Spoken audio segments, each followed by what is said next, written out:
வர எல்லாரும் வீட்டுக்கு வீடு வாசப்படிக்கா. நம்ம மகிழா பிரசிடென்ட் அக்கா கேட்குறாங்க, சொந்த கதையான்னு கேட்குறாங்க. அப்போ நான் திருப்பி கேட்டேன்னா, பூனை வளர்த்துச்சு இந்த ஆள் சொல்லியிருக்காரு, பூனையை கொண்டு போய் மரியாதையாக எங்கே விட்டுரு, வால்யூம் ஏற்ற வேண்டாம், பூனையை கொண்டு போய் எங்கேயோ மரியாதையாக விட்டுரு, எனக்கு வெறி ஆகுதுன்னு இருக்கான். இருக்கட்டுங்க, அது என்னங்க செய்யுதுன்னு. இந்த ஆள் என்ன பண்ணியிருக்கான், பூனை கொண்டு போய் பக்கத்தில் விட்டுருக்கான். விட்டுட்டு வரத்துக்குள்ள வீட்டுக்கு வந்துருச்சு. பூனை பார்த்துருக்கான், கட்டி வச்சுருக்கான், ஓடி போயிருன்னு. மறுபடியும் அடுத்த நாள் இருந்துச்சுக்கான், கத்தி பிடிக்கல, மறுபடியும் எடுத்துட்டு போய் 4 தெரு தள்ளி விட்டுருக்கு. 4 தெரு தள்ளி விட்டுட்டு ஒரு டீயை குடிச்சிட்டு வரதுல வீட்டுக்கு வந்துருச்சு. போனேன் வெறியா இருக்கான். நம்ம சிரிச்சிருக்கு. எப்பயுமே புருஷன் இந்த மாதிரி தோக்குறப்ப மனைவிகளுக்கு மகிழ்ச்சியா இருக்கும். வெளிப்படையா சிரிக்காம நக்கலா சிரிச்சிருக்கு. தேவையா? ஒரு பூனை கிட்ட கூட வீரம் சொல்லி முடியாமல. ஒரு நாள் என்ன பண்ணிருக்கான், இந்த அம்மா பூனை எடுத்துட்டு வெறியில, ஆம்பளைங்க வெறியில பைக்கு கார் ஓட்டுறது எப்படின்னு ஆம்பளைங்களுக்கு தெரியும், பைக் எடுத்துட்டு போயிருக்கான். கண்ணா அப்படின்னா சுத்தி விடிய எங்க போனா அந்த ஆளுக்கே தெரியல. போய் ஒரு இடத்துல விட்டுவிட்டு மறுபடியும் திரும்பி வந்திருக்கான். இவன் ரூட்டை மறந்துட்டான். வெள்ள விடிகிற நேரம் ஒய்ஃபு கால் பண்ணியிருக்கான், ஏங்க வீட்டுக்குள்ள இருந்து போனை போடுறீங்கன்னு இருக்க. அந்த அம்மா போன் எடுத்து, ஏய் சொல்றத கேள்றி, சொல்லுங்க அந்த கருமம் வந்துருச்சான்னு பாரு. எது நான் அந்த பூனை வந்துருச்சா வீட்டுல இருக்கா அப்படின்னா காலுகிட்ட வந்து இருக்காது. வந்துருச்சுங்க. இந்த ஆள் சொல்லியிருக்கான், போனை கூட ரூட்டை மறந்துட்டு சொல்றதா. ஏன்னா நமக்கு உலகம் பெருசு, அவங்களுக்கு நாம தான் உலகம். அதனால அவங்க பேச்ச கேளுங்கன்னு எல்லாரும் மறுபடியும் சொல்றாங்க. வேற ஒண்ணுமே கிடையாது. அவர் கிராட்டி ஆனந்தன் பேசுறப்ப 2-3 ஆண்கள் முகத்தை பார்த்தேன், ரொம்ப சங்கடமா இருந்துச்சு. ஆல்ரெடி கேட்டுதான் அப்படி இருக்கேங்கிற மாதிரி. ரைட், அடுத்ததா ஒரு சின்ன ஒரு எனர்ஜியை எல்லாம் ஏற்றி சிரிக்க வச்சு ஜாலி பண்றது. அடுத்ததா எனக்கு தெரிஞ்ச ஒரு 10,000 ரூபாயா 1000 ரூபாயில ஆரம்பிச்சவனோட பயணம் இன்னைக்கு ஒரு 16 கோடி சொத்துக்களை நிலைநிறுத்துகிற ஒரு தன்மையாளர், கல்வியாளர், நிதி ஆலோசகர் என பல முகங்களை கொண்டவர். மிக எளிய தமிழால் நிதி ஆலோசனை வழங்குவதில் இவருக்கு இணை இவர் மட்டும்தான். எங்க அண்ணன் நிறைய இந்த மாதிரி பினான்சியல் பாட்காஸ்ட்லாம் பார்ப்பாரு. அடிக்கடி இவர் பேசுறது எனக்கு ஃபார்வர்ட் பண்ணிட்டே இருப்பாரு. அந்த மாதிரி ஒரு மிகச்சிறந்த மனிதர். பணத்தை புரிஞ்சுக்கிறதுங்கிறதே ஒரு கலை. அந்த கலையை எளிய தமிழ்ல நம்ம கற்றுத்தருவதற்காக அரங்கம் நிறைந்த கைத்தட்டலோடு லெட்ஸ் வெல்கம் மதுரை வீரன். வாங்க தலைவா. எல்லாரும் அந்த சீக்கிரம் கேட்க ஆசைப்படுறோம், எப்படி 10,000 16 கோடி ஆக்குறது.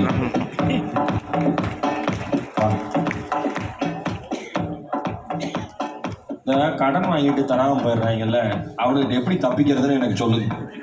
ஒரு ரூபாயில தர மாட்டேங்கிறேன்.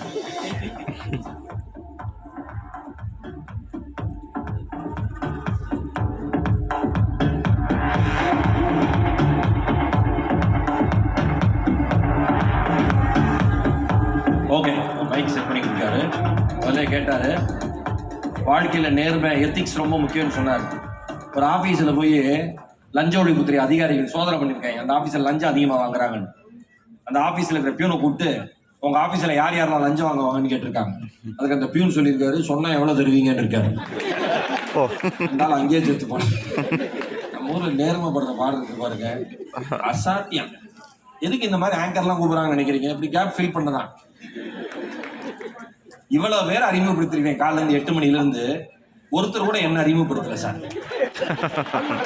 நானே அனாதை குழந்தை மாதிரி ஏறினேன், அனாதை குழந்தை மாதிரி இறங்குறேன். பின்னாடி ஒருத்தர் என்ற போட்டோ எடுத்துட்டு நீங்க யாருன்னு கேட்டாரு. 3:45 காலையில இருந்து ப்ரோக்ராம் ஆரம்பிச்சு. என்ன சொன்னீங்க? ஓ, அறிமுகமே தேவையில்லை. இந்த இதெல்லாம் எனக்கு ஆகாது. எனக்கு தேவை எல்லாருக்கும் ஒரு ஏவி ரெடி செய்தீர்களே. ஆரிய வயசு இன்டலெக்சுவல் மக்களை எனக்காக ஒரு ஏவி ரெடி செய்தீர்களா? மைக் போட்டாங்களா? அவ்வளவுதான், கண்டென்ட் கட் பண்ணிருவேன். மீண்டும் ஒரு பலத்த கைத்தடல் மதுரை வீரன் அவர்களுக்காக. வணக்கம் மக்களே, வணக்கம். நான் முதல்ல இந்த கோயம்புத்தூருக்கு 2005 இங்கே நான் வரேன். நான் திருச்சியில் வந்து 10 ரூபா சம்பளம், கோயம்புத்தூருக்கு வரேன் ஒரு 50 ரூபா சம்பளம். நான் ஒண்டிப்புதூர் இறங்கின ஒன்றுமே பஞ்சு மில்லில் வேலை பார்க்குறேன். ஸோ 50 ரூபா சம்பளத்துக்கு நான் வேலை பார்த்தேன். பார்த்துட்டு தின சம்பளம் வேலை பார்த்துட்டு அப்போது ஃபேமஸான படம் பாய்ஸ் படம் ரிலீஸ் ஆகிருந்தது. அந்த பாய்ஸ் படத்தை பார்க்க ரொம்ப ஆவலோட அந்த பஞ்செல்லாம் ட்ரெஸ்ஸில் அப்படியே டியூட்டியை முடிச்சுட்டு அப்படியே போனேன். பாய்ஸ் படத்தோட தேட்டர் கங்கா தேட்டர் நினைக்கிறேன், எனக்கு மறந்துடுச்சு. எனக்கு நான் போனேன், அங்கே பார்த்தா எல்லாம் டிப்டாப்பாக இருக்கிறாங்க. ட்ரெஸ் எல்லாம் அப்படியே பசங்க பொண்ணுங்களாம் பார்த்தா டிப்டாப்பாக இருக்காங்க. அதை பார்த்தோன்னா எனக்கு ஒரு ஷை ஆயிடுச்சு. ஏன்னா எல்லாம் டிப்டாப்பாக இருக்காங்க, நம்ம என்ன இப்படி இருக்கோம் அப்படின்ட்டு நான் தேட்டருக்குள்ளே போகல, அப்படியே வெளியில் அப்படியே நடந்து வந்தேன். அப்போ அதில் வந்து சீக்ரெட் ஆஃப் சக்ஸஸ் அந்த பாட்டில் வந்து வைரமுத்து அவர்கள் எழுதியிருப்பார். Talent 1/4 kilo, skills 1/4 kilo, failure 1/4 kilo, எல்லாத்தையும் சேர்த்து கட்டுனா பெரிய பொட்டலம் சீக்ரெட் ஆஃப் சக்ஸஸ் அப்படின்னு அவர் வைரமுத்து அவர்கள் அந்த பாட்டில் எழுதியிருப்பார். நான் அதை மட்டும் பாடிக்கிட்டே அப்படியே போயிட்டே இருந்தேன். இன்னைக்கு அந்த பிஎஸ்சி காலேஜ் தாண்டு போகும்போது அப்படியே பார்ப்பேன் அந்த பிலமேட்டில், இவ்வளோ பெரிய காலேஜுங்கெலாம் நம்ம வருவோமா அப்படின்னு நினச்சேன். ஆனால் என் ஆள் மனசில் ஒன்று சொன்னிச்சு, என்னைக்காவது ஒரு நாள் இங்கே வந்தே தீருவேண்டா அப்படின்னு நினச்சேன். வந்துட்டேன். இங்கே உட்காந்துருக்கவங்களுக்கு எல்லாத்துக்கும் எப்படி பணம் வரணும்லாம் எல்லாத்துக்குமே தெரியும், they knows. ஆனால் அந்த பணத்தை நமக்காக எப்படி வேலை செய்ய வைக்கணும் அப்படிங்கிறத எனக்கு அறிவியல் இருக்கு, படத்துல இயற்பியல் இருக்கு, தாவரவியல் இருக்கு, விலங்கியல் இருக்கு, எல்லா இயலும் இருக்கு, ஆன்மீக இயல் கூட இருக்கு. நிதி இயல்னு எங்கேயுமே கிடையாது, எங்கேயுமே கிடையாது. என் ஒய்ஃப் வந்து இப்போ என்னோட பிள்ளைங்களுக்கு வந்து சொல்லிக் கொடுக்கும்போது நீ வந்து மேக்ஸில் 100 எடுத்துரு அப்படின்னு சொல்லிக்கிட்டு இருப்பாங்க. ஆனால் எனக்கு இன்னும் அந்த நம்பர்ஸ் மேலே எனக்கு நம்பிக்கையே கிடையாது, இந்த மார்க்ஸ் மேலே நம்பிக்கையே எனக்கு கிடையாது. அப்போ என் பொண்ணுங்கள்ட்ட ஒன்னே ஒன்று தான் சொல்லுவேன், நீ அல்ஜிப்ரா படிக்கிற என்ன படிக்கிற அது திருப்பி உன் வாழ்க்கையில் உன் அல்ஜிப்ரா படித்த அல்ஜிப்ரா உனக்கு திருப்பி யூஸ் ஆகுமான்னு எனக்கு தெரியாது. ஆனால் நீ பிறந்ததிலிருந்து இறக்கும் வரை ஒன்னே ஒன்று தேவைப்படும், பணம். அதனால அந்த பணத்தை எப்படி வளர்க்கணும் அப்படிங்கிறத என் பிள்ளைங்களுக்கு நான் சொல்லிக் கொடுக்குறேன். அதை மோனோபள்ளி கேம்ஸாக நான் கொடுக்குறேன். இப்போ அதை கல்வியாக காணொலியாக இப்போ கொடுக்கும்போது நிறைய வரவேற்பு. ஏன்னா இதுவரை பேசவே இல்லை, அந்த டாப்பிக்கை சொல்லியே தரல. இது எப்பறம் வளர்க்கணும் என்ன, எல்லாம் வடநாட்டுக்கு நான் போகிறேன், எல்லாரும் they knows how to make the money. ஆனால் இங்கே தமிழ்நாட்டில் கல்விக்கு கொடுத்த முக்கியத்துவத்தை இதுக்கு நம்ம பணத்துக்கு கொடுக்கலையோ. இப்போ எல்லாரும் நீங்கள் பாருங்க, நீங்கள் வேலை செய் அப்படின்னா நீங்கள் எல்லாம் ரெடியாக இருப்பீங்க. உழைப்பு, ஆமா உழைப்பு, தமிழர்கள் உழைக்கிறார்கள், கரெக்ட். உழைச்சி யாருக்கு உழைக்கிறா? கம்பெனிக்கு. எந்த கம்பெனிக்கு? எவ்வளோ இன்க்ரிமெண்ட் தரான்? 3%, 4%. உன் பணவீக்கம் எவ்வளோ? 8%. எப்படி முறையடி பண்ணி இதில் நீ இஎம்ஐ வாங்கிடுவ, எல்லாம் வாங்கிடுவ, கடைசியாக நீ ஏழையாக தான் ஆக போற அப்படிங்கிறத எனக்கு 5 வயசுல யாரும் சொல்ல மாட்டாங்க. 5 வயசுல என்ன சொல்லி தராங்கன்னா, பக்கத்து நம்பர்ல இருந்து கடன் வாங்கு, ஸ்கூல்ல இருந்து. அட பாவிகளா, எப்படி சேர்க்கணும்னு சொல்லி தரல. பணம் பக்கத்துல இருந்து நீ கடன் வாங்கு. ஸோ இதுல இருந்து நம்ம அப்ப கல்வியா செல்வமா வீரமா அப்படின்னு கேட்டா, கல்வி இன்னைக்கு உட்கார்ந்துருக்க எல்லாத்துக்கிட்டையும் நான் சொல்றேன், எல்லாத்துக்கிட்டையும் டிகிரி இருக்கு, கரெக்டா இல்லையா?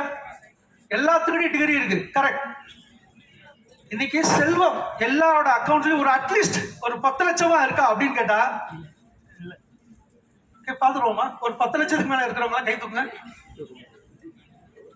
10 லட்சத்துக்கு மேல இருக்கிறவங்க பேங்க் அக்கௌண்ட் என்னோட அசட் இப்ப என்கிட்ட அக்கௌண்ட்ல 10 லட்சம் இருக்கிறவங்க. அக்கௌண்ட்லயா எஃப்டிஸ்லயா? I can see at least rarely. Sir நன்றி சார், நன்றி சார். சார் இப்ப அப்படியே கை தூக்குங்க. யார் யார்கிட்ட டிகிரி இருக்கு கை தூக்குங்க சார். சூப்பர். பால்கனிலாம் இப்ப நான் வெளில உள்ள உட்காந்துருந்தேன்ல, மகேசன் பேசிட்டு இருந்தார்ல, ஏதோ ரஜினி படத்துக்கு டிக்கெட் கிடைக்காம நம்ம வெளில உட்காந்து அந்த கைத்தட்டலை கேட்டுட்டு இருப்போம். கொலவரி ஆடியன்ஸா இருக்கிறாங்க, இந்த சத்தமா இருக்கு, தியேட்டர் மாதிரி இருக்குன்னு வெளில உட்காந்து கேட்டுட்டு இருந்தேன் இவ்வளவு நேரம். So great audience, I think great audience. So இங்க பாருங்க, உங்க கண்ணு முன்னாடி நான் ப்ரூவ் பண்றேன், எல்லாத்துலயும் டிகிரி இருக்கு, எல்லாத்துலயும் டிகிரி இருக்கு. ஏன் பணக்காரன் ஆகல? ஏன் சார் ஆகல? நம்ம அப்பா அம்மா பண்ணல, முதலீடே பண்ணல,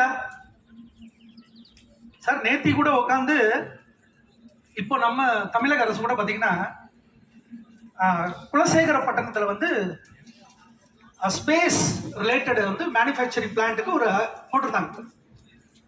அதை அப்படியே ஒட்டி இந்தியாவோட ஒரு இப்போ ஒரு ரீசெண்டா ஒரு ஆர்டர் வந்துச்சு. அதுல என்னன்னு பாத்தீங்கன்னா இந்திய அரசு என்ன சொல்லுதுன்னா விண்ணியல் எக்கனாமி, அதாவது space எக்கனாமில we are in the world, it is 2%. now we are going to increasing 8% in 2014 ஒரு கமிட்மெண்ட் ரிலீஸ் பண்றாங்க நேத்து. நான் யோசிச்சேன், என்ன சடனா எல்லாம் ஸ்பேஸ் பத்தி எல்லாரும் பேசுறாங்க, ஏன்னா அந்த ஸ்பேஸ் பின்னாடி இருக்குன்னு ஒரு வீடியோ போடுறான்னு சொல்லி உள்ள போய் பார்த்தா இனிமே எக்கனாமி இங்க கிடையாது, வானத்துல சார். இப்ப நீங்க மொபைல்ல இப்ப நீங்க எடுக்கிற லொகேஷன் சேட்டலைட் வானத்துல. நீங்க ஃபுட் ஆர்டர் பண்றீங்க, பேங்க்ல அக்கவுண்ட் ஓபன் பண்றீங்க, அந்த நம்பர்ஸ் டைம் வருது, it is from the satellite.